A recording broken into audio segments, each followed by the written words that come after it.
안녕하세요. 오늘도 제 작품 한 편 낭송해 드리도록 하겠습니다. 아버지, 일요일 저녁이다.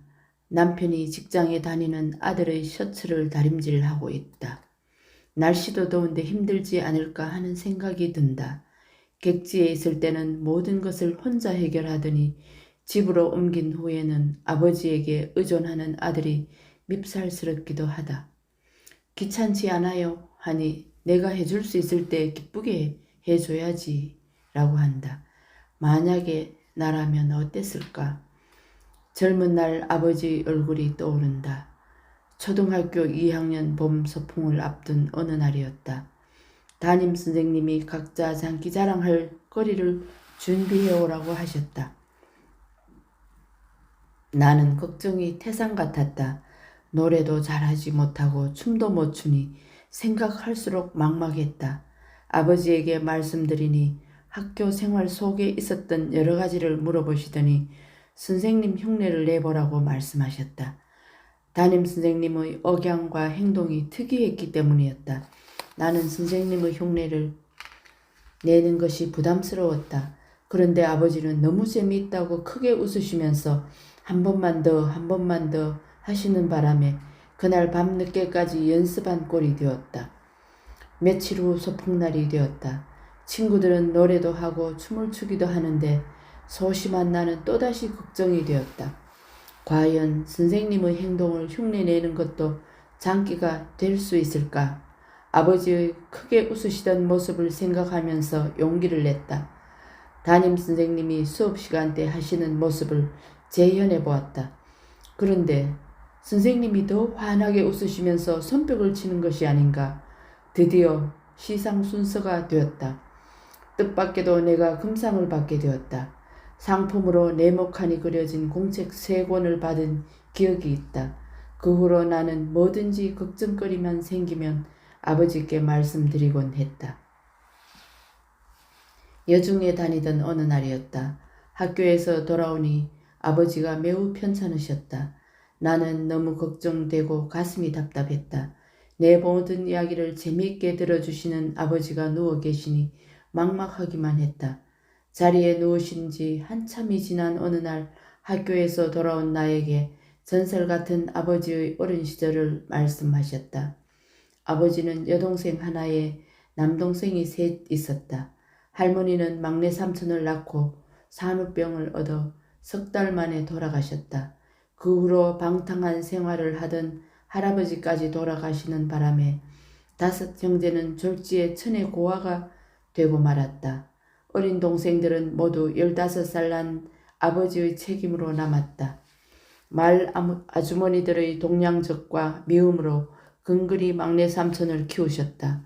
얼마나 힘이 들었으면 어린 나이에 기미까지 검게 끼었을까. 결혼 후 엄마는 불쌍한 유년을 보낸 아버지를 기쁘게 해드리려고 애를 많이 쓰셨다.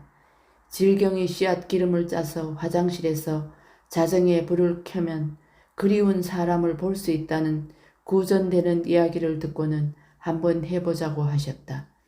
아버지가 할머니를 그리워하는 것을 눈치챘기 때문이었다. 엄마는 질경이 씨앗을 모으기 위해 무더운 여름 동안 하루도 쉬지 않으셨다. 깨끗하게 씻어서 말린 질경이 씨앗을 들고 읍내 시장에 가서 기름을 짜오셨다. 그날 밤 아버지는 그토록 그리워하던 할머니를 보기 위해 큰 독 위에 널판지를 얹어 만든 시골 뒷간에서 불을 켰지만 할머니는 보지도 못하고 발을 헛디뎌 쓰러지고 말았다. 깨어나긴 했어도 기력을 회복하기까지 오랜 시간이 걸렸다. 여고 시절에는 아버지가 건설 현장의 인사사고로 부도를 맞게 되었다. 빚 때문에 집안의 돼지까지 몰고 갈 지경이었다. 교사가 꿈이었던 내게는 청천벽력이었다. 우리 형제는 뿔뿔이 흩어졌고 아버지가 자식처럼 기른 막내 삼촌 댁에서 나는 여고 시절을 보냈다. 1년 뒤 아버지는 다시 대구에서 건설 사업을 시작하셨다. 그러나 아직 가족이 함께 있을 형편은 못 되었다. 아버지는 혼자 하숙을 하게 되었다. 나는 며칠에 한 번씩 아버지가 계시는 하숙집에 갔다. 밀린 빨래도 해드리고 아버지도 만나기 위해서였다. 그때도 꼭 힘든 일은 아버지가 하시고 나는 거들기만 했다. 나는 그 시간이 행복했다. 내가 결혼하고 1년이 지났을 무렵 남편에게 걱정거리가 생긴 듯 보였다. 신혼이라 나에게 차마 말 못하는 경제적 어려움으로 느껴졌다. 남편 몰래 시골에 계시는 아버지에게 말씀을 드렸다. 이틀 뒤 아버지가 첫 차를 타고 오셨다. 당시 아버지는 비유구 사업을 하셨는데 제일 큰 황소 한 마리를 팔아서 막내 여동생 등록금만 남기고 들고 오신 것이었다. 아버지는 돈만 건네고 막차를 타고 바로 돌아가셨다.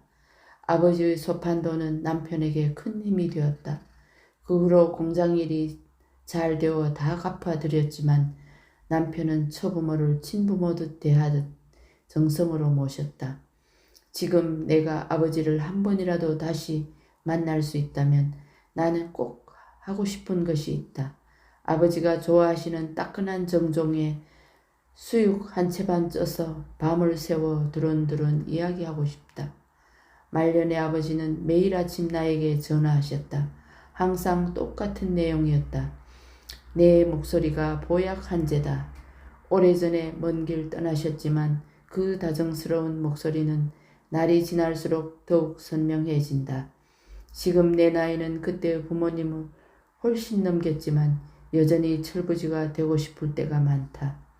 내 가슴 속에 영원히 지지 않는 보물상자 하나를 가진 것 같은 아버지의 잔상은 지금도 눈을 감으면 언제라도 꺼낼 수 있을 것 같다.